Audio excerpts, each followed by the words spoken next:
చాలా మంది wife and husband pregnancy అందట్లేదు అని చెప్పి చాలా హాస్పిటల్స్ తిరుగుతూ ఉంటుంటారు. 2 years, 3 years, 4 years ఇలా 10-15 సంవత్సరాల వరకు కూడా అన్ని హాస్పిటల్స్ తిరిగామండి, ప్రెగ్నెన్సీ రావట్లేదు, హెల్త్ అంతా బాగుందని చెప్తున్నారని చెప్తూ ఉంటుంటారు. ప్రెగ్నెన్సీ అందకపోవడానికి గల ప్రధాన కారణాలు ఏంటి? ఏ మిస్టేక్స్ వల్ల అంటే ప్రెగ్నెన్సీ రాకపోవడానికి కారణమవుతూ ఉంటుందన్న వాటిపైన మనతో పాటు గైనకాలజిస్ట్ డాక్టర్ సరళ గారు ఉన్నారు. ఆవిడని అడిగి తెలుసుకుందాం. మిస్టర్ సరళ గారు, హాయ్ ఉషా. సో చాలా మంది పేషెంట్స్ని మీరు చూస్తూ ఉంటుంటారు.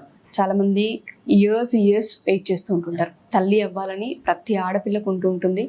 అలాగే భార్య గర్భవతి అయితే బాగుండు అని భర్త కూడా ఎదురు చూస్తూ ఉంటుంటారు. చాలా మందికి ప్రెగ్నెన్సీ అందదు. మెయిన్ రీజన్స్ ఏంటి అంటారు అసలు? నువ్వు అడుగుతుంటే ఒక ఇన్సిడెంట్స్ గుర్తొచ్చింది ఉషా. రీసెంట్గానే ఇద్దరు కూడా సాఫ్ట్వేర్ కపుల్. సో వాళ్ళు నాకు ఆన్లైన్ కన్సల్టేషన్ తీసుకున్నారు ఫస్ట్.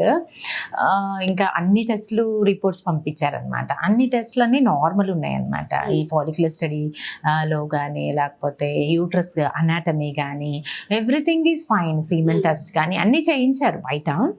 సో అన్నిట్లో కూడా నార్మల్ ఫైండింగ్స్ ఉన్నాయి. బట్ అన్ని నార్మల్ ఉన్నాయి మేడం, మాకు ప్రెగ్నెన్సీ రావట్లేదు అని తను నాకు రిపోర్ట్స్ అన్ని పంపించి ఆన్లైన్ కన్సల్టేషన్లో ఒకసారి రండి, విజిట్ చేయండి, చూద్దాం ఏంటో అని అన్నాను.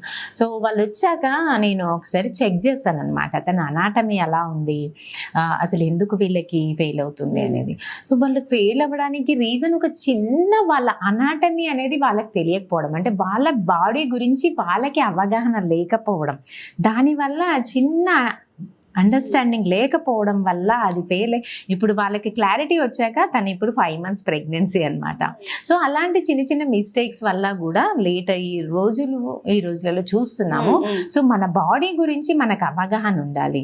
సో తనకి ఏంటి వాళ్ళ ఆ కపుల్ విషయంలో ఏం జరిగిందంటే, తనకు అసలు ఆరిఫైసెస్ ఏంటివి అంటే ఎక్కడ పెనట్రేషన్ జరిగితే ప్రెగ్నెన్సీ వస్తుంది, ఎక్కడ నుండి డెలివరీ అవుతుంది, ఎక్కడ నుండి పీరియడ్ వస్తుంది, ఎక్కడ నుండి యూరిన్ వస్తుంది అనే అవగాహన కూడా వాళ్ళిద్దరిలో కూడా లేదు, వైఫ్ అండ్ హస్బెండ్లో కూడా. సో అలాంటి ఇన్సిడెంట్స్లు మన ఇండియాలో ఏంటంటే, ఈ విషయం మాట్లాడాలి, ఒక గురించి మాట్లాడాలన్నా, ఒక విజైనల్ ఏరియాస్ గురించి మాట్లాడాలన్నా మనం అదేదో తక్కువగా మాట్లాడుతున్నాం ఫ్యామిలీలో కానీ. అలా చేయడం వల్ల మోస్ట్ ఆఫ్ ది కొంతమందిలో ఇలాంటివి చూస్తున్నాం. సో మన బాడీ గురించి చెప్పాలి, పేరెంట్స్ కూడా చెప్పాలి. ఒక ముక్కు, ఒక నోరు, ఒక కళ్ళ గురించి ఎలా చెప్తాము, పిల్లలు నోరు అడిగితే ఎలా చెప్తాము, సేమ్ అలానే వాళ్ళ జెనైటల్ ఏరియాస్ గురించి కూడా వాళ్ళకి ఎక్స్ప్లెయిన్ చేయాలి, వాళ్ళకి అవగాహన రావాలి. Sex education, healthy sex education. వాళ్ళకి అసలు విషయం తెలియక రాంగ్ రూట్ లో వెళ్ళి రాంగ్ ఇన్ఫర్మేషన్ చేసుకొని అలా చాలా మంది ఉంటున్నారు. సో ఒక హెల్దీ సెక్స్ ఎడ్యుకేషన్ అనేది ఇంకా రావాలి మనకి. సో వాళ్ళకి నేను ఎక్స్ప్లెయిన్ చేశాను అనమాట, ఎలా ఉంటుంది, ఎలా చేయాలి, ఎలా అయితే పిల్లలు పుడతారు అనేది చేస్తే వాళ్ళు within 2 months she's pregnant. I'm so happy. So అలాంటిది ఇంకెవరు కూడా ఫేస్ చేయొద్దు అనేది ఈ అనాటమీ గురించి ఒకసారి మాట్లాడుకుందాం అనేది ఈ వీడియో. సో అనాటమీ, ఉమెన్ అనాటమీలో 3 ఆరిఫైసెస్ ఉంటాయి. ఎక్స్టర్నల్ జెనైటేలియా అండ్ ఇంటర్నల్ జెనైటేలియా ఉంటుంది లేడీస్లో. ఎక్స్టర్నల్ జెనైటేలియా చూసుకుంటే మనకి ఒక 3 ఆరిఫైసెస్ బయట ఉంటుంది. ఒకటి యానల్ అంటే మోషన్ వచ్చే ఏరియా, ఒకటి డెలివరీ అండ్ పీరియడ్ అయ్యే ఏరియా. ఆ ఏరియా వెజైనాకి కనెక్షన్ ఉండి యూట్రస్కి కనెక్షన్ ఉంటుంది. అది ఇంకొకటి యూరిన్ ఏరియా, యూరిథ్రల్ ఆరిఫైసెస్. యూరిన్ వచ్చే ఏరియాకి మూత్రం సంచితో కనెక్షన్ ఉంటుంది. ఈ పీరియడ్ అయ్యే ఏరియా అండ్ ప్రెగ్నెన్సీ వచ్చే area and wife and husband కలిసే ఏరియా అది వెజైనల్ ఆరిఫైసిస్ అంటాము. దాని కనెక్షన్ వెజైనాకు ఉండి యూట్రస్కు ఉంటుంది. మీరు కరెక్ట్గా వెజైనల్ ఆరిఫైసిస్ లోపల కనుక సిమెన్ పెనట్రేషన్ కానీ సిమెన్ కానీ వదిలేస్తే కదా ఎగ్ని రీచ్ అయ్యి ప్రెగ్నెన్సీకి వచ్చేది. సో వాళ్ళు ఏం జరుగుతుంది అని అంటే, తను కొంచెం ఒబేస్ ఉండడం వల్ల అమ్మాయి ఈ ఎక్స్ట్రా లేబియా మేజోర్ అంటాం, అంటే ఎక్స్టర్నల్ జెనైటేలియా, ఇంటర్నల్ జెనైటేలియా దగ్గరికి రీచ్ అవ్వట్లేదు. మనకి హ్యూమన్ అనాటమీలో లేడీ యొక్క వెజైనల్ ఆరిఫైసిస్ నుండి బయట వెజైనల్ ఆరిఫైసిస్, దానిపైన యూరిన్ ఆరిఫైసిస్, యూరిన్ వచ్చే ఏరియా. సో ఇక్కడ ఇలా తీసుకుంటే మనము అనాటమీ కోసం ఇలా చెప్తున్నా నేను, పైన ఒక ఆరిఫైసిస్ ఉంటుంది, దట్ ఈజ్ యూరెథ్రా అంటే యూరిన్ రావడానికి. మిడిల్లో ఒక ఆరిఫైసిస్ ఉంటుంది, అది బేబీ బర్త్కి వెజైనాకి కనెక్షన్ ఉండే వెజైనల్ ఆరిఫైసిస్. దాని కింద ఒక ఆరిఫైసిస్ ఉంటుంది, అది యానల్ ఆరిఫైసిస్, అది మోషన్ ఏరియా కనెక్షన్ ఉంటుంది. ఈ వెజైనల్ ఆ అబ్బాయికి ఏంటంటే అది తెలియక ఓన్లీ తను ఒబేస్ ఉండడం వల్ల ఈ లేబియా మేజోరా కొంచెం ఇలా ఉండడం వల్ల తను వర్టికల్గా ఇలానే ఎక్స్టర్నల్ జెనటేలియానే వాళ్ళు 3 years కూడా అలానే కలిసి ఉన్నారనమాట. దానివల్ల మనకి ప్రెగ్నెన్సీ వాళ్ళకి అచీవ్ అవ్వలేదు. నేను చెక్ చేసినప్పుడు తన వెజైనల్ ఆరిఫైసిస్లో అసలు పెనట్రేషనే ఒక్కసారి కూడా అవ్వలేదు. సో ఆ విషయం వాళ్ళకు కూడా తెలియదు. సో ఈ వెజైనల్ ఆరిఫైసిస్ ఏదైతే కిందగా ఉంటుందో ఈ ఆరిఫైసిస్ కనెక్షన్ వెజైనాలోకి ఇలా లోపలికి ఉంటుంది. ఇది 10 centimeters లెంత్ ఉంటుంది. ఈ వెజైనా ఏంటంటే మన రబ్బర్ బ్యాండ్ ఎలా ఉంటుందో అలా బేబీ డెలివరీ అప్పుడు ఎక్స్పాన్షన్ అవుతుంది, మళ్ళీ డెలివరీ తర్వాత నార్మల్ పొజిషన్కి వచ్చేస్తుంది.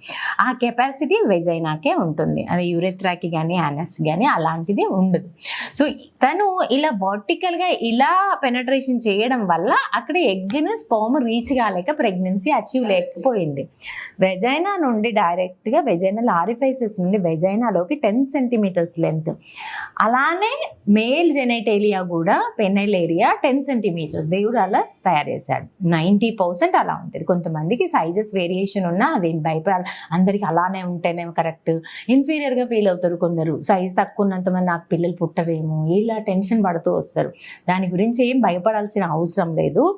సో ఏం డౌట్స్ ఉన్నా కూడా నాకు కమెంట్ చేయొచ్చు. చాలా ఏంటంటే ఎవరి దగ్గర ఎక్స్ప్రెస్ చేయలేక, వాళ్ళ ఫ్యామిలీ వాళ్ళతో డిస్కస్ చేయలేక, వాళ్ళిద్దరికి అర్థం కాక వాళ్ళు పడిన బాధ, అయ్యో ఇన్ని 3 years నుండి ఇంత ఇబ్బందులు పడ్డారు, ఇన్ని టెస్టులు వేసుకున్నారు, ఈ సింపుల్ విషయం కూడా వీళ్ళకి తెలియలేదే అనేది నాకు కొంచెం అందరికీ తెలియాలి అని అనిపించింది. వాళ్ళ ఎందుకంటే ఎప్పుడైతే ఒక ఆడపిల్ల కన్సీవ్ అవ్వదో ఏ ఫంక్షన్కి అటెండ్ అవ్వనివ్వరు, ఎక్కడికి రానివ్వరు, వెంటనే పిల్లలు లేరని అడుగుతూ ఉంటుంటారు. రీజన్ ఏంటో చెప్పుకోలేరు. ఎవరైనా అడుగుదామన్నా మీరు చెప్పినట్టుగానే ఈ టాపిక్ అసలు ఇక్కడ మాట్లాడొచ్చా అని వెంటనే అదేదో బూత్ అన్నట్టు చూస్తూ ఉంటుంటారు. దానివల్ల మనకి డిలేస్ సింపుల్ విషయాల్లో కూడా ప్రెగ్నెన్సీ డిలే అవుతుంది.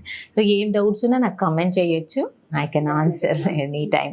Thank you ma'am. ఎందుకంటే సెక్స్ ఎడ్యుకేషన్ అనేది చాలా అవసరం. మనం స్కూల్స్లో ఏ విధంగా అయితే సైన్స్, ఫిజిక్స్ వీటన్నిటి గురించి మాట్లాడుకున్నాము, మన బాడీకి సంబంధించి కూడా ఎడ్యుకేషన్ అనేది చాలా అనాటమీ మనకి 100% తెలియాలి. మన గురించి మనకు తెలియకపోతే true. So thank you so much. ఎందుకంటే చాలా మంది ఆడపిల్లలకి, అబ్బాయిలకి ఒకసారి పెళ్ళి అయిపోయిన తర్వాత మ్యారిటల్ లైఫ్లోకి ఎంటర్ అయిన తర్వాత పిల్లల కోసం ఎప్పుడైతే ప్రయత్నిస్తూ ఉంటుంటారో అసలు బాడీ గురించి అర్థం చేసుకోవాలి. బాడీ అంటే సో అండ్ సో అని తెలియాలి. ఇలా జరిగితేనే పిల్లలు మనకి పుట్టే అవకాశం ఉంటుందన్న వాటిపైన ఏ క్లారిటీ ఎవరికి ఉండదు. అదొక డాక్టర్ కన్సల్టేషన్ తీసుకుంటే అట్లీస్ట్ వాళ్ళ దగ్గరికి వెళ్తే మాట్లాడితే తెలుస్తాయన్న విషయాలు కూడా చాలా మందికి తెలియదు. Thank you for the information. ఏదైతే పేషెంట్ మీ దాకా వచ్చి ప్రాబ్లం ఫేస్ చేశారో, ఇంకా ఇలా ఉన్నారు అని అర్థం చేసుకుని ఒక వీడియో చేయడానికి ముందుకు వచ్చారు ఎటువంటి మొహమాటం లేకుండా. Thank you ma'am. ఇటువంటి ఎడ్యుకేషన్ చాలా మందికి అవేర్నెస్ని కల్పిస్తుంది. థ్యాంక్ యూ సరళ గారు. Thank you so much.